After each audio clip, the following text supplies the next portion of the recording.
When it comes to wokeism and political correctness and radicalized ideology that currently infect so many public school boards, I have good news, great news to report. Namely, it looks like a long overdue backlash to school boards out of control is now in the offing.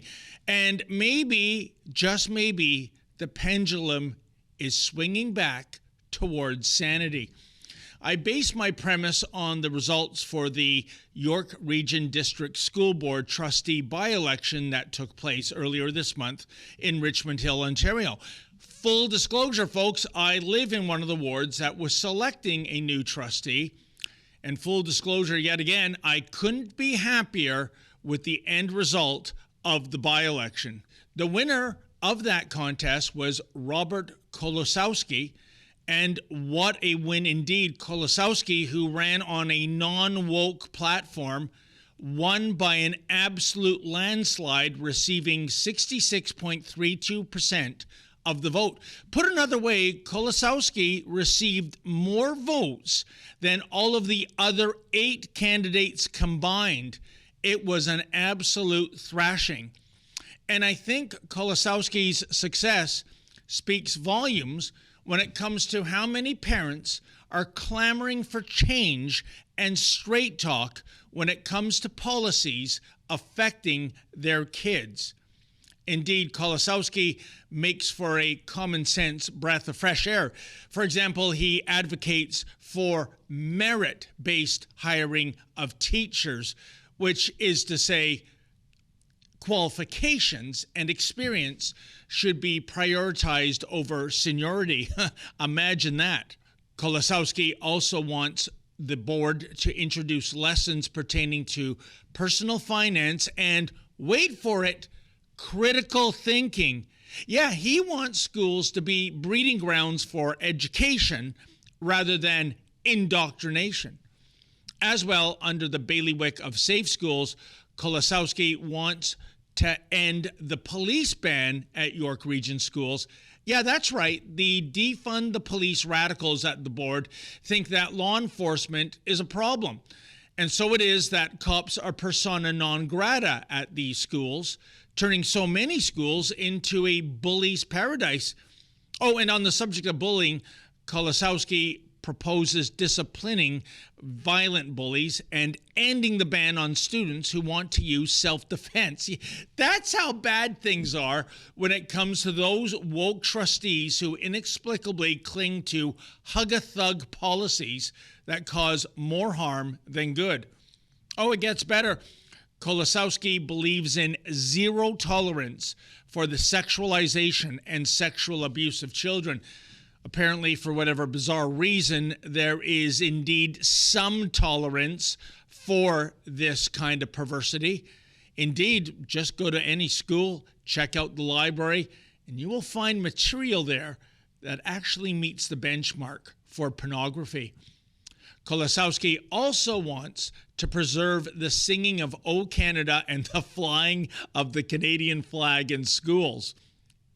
If you can believe it, folks, the woke mob apparently want the anthem and the flag removed. Why? Oh, I don't know. Pick a reason. Imperialism, colonialism, white privilege, whatever. The flag ban, of course, would not include the pride flag, of course. Don't want to offend the Rainbow Mafia, after all. This is how awful things are. Here's another plank Kolosowski ran on: respecting parental rights and opposing the lowering of the age of consent in the Education Act. Now, if you can imagine, during the campaign, there were those on the left who took offense to Kolosowski's common sense / family values platform. And who would they be, you ask? Well, for starters, how about PFLAG? PFLAG stands for Parents, Families, and Friends of Lesbians and Gays. PFLAG is an activist group that claims to represent the LGBTTTIIQQAAPP community. And PFLAG took exception to Robert using the term parental rights and his pledge to remove political ideologies from the classroom. Wow, just wow. Kolosowski was also attacked by the Liberal MP for the riding, Leah Taylor Roy.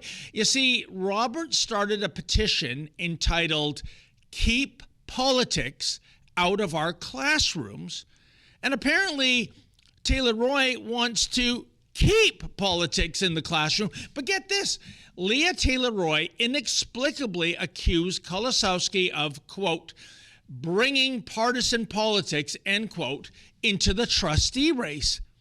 What? That's right. A Trudeau Liberal MP complaining about a trustee hopefully wanting to keep politics out of the classroom is somehow embracing partisan politics? Wow, Leah, give your head a shake. And, oh, by the way, it was nice knowing you, given how your party is polling these days. I think your best before date is now officially October 2025. Bottom line, hope abounds. Granted, this is just one non-woke trustee winning a position at just one school board. But given the overwhelming margin of victory, perhaps this is the shape of things to come in the near future. What's more, Robert Kolosowski has proven with his landslide victory that if you speak out against radical ideology and wokeness at public schools, and if you say what you mean and mean what you say, then this can indeed be a path to electoral victory, given that too many parents these days are simply fed up with the crap being dished out by the public school system. Hey, maybe I'm reading too much into this, but I think if I were a woke trustee still promoting ideology over education, well, to quote the tagline from The Fly, be afraid, be very afraid. Wow, what a victory against the woke agenda. And you know what, folks? If you feel like we do, that education has to once again come into the classroom as opposed to ideology, then please go to our website, stopclassroomgrooming.com. That's stopclassroomgrooming.com. Sign the petition, and we'll send it to those woke school boards to let them know we have had enough of what they're doing.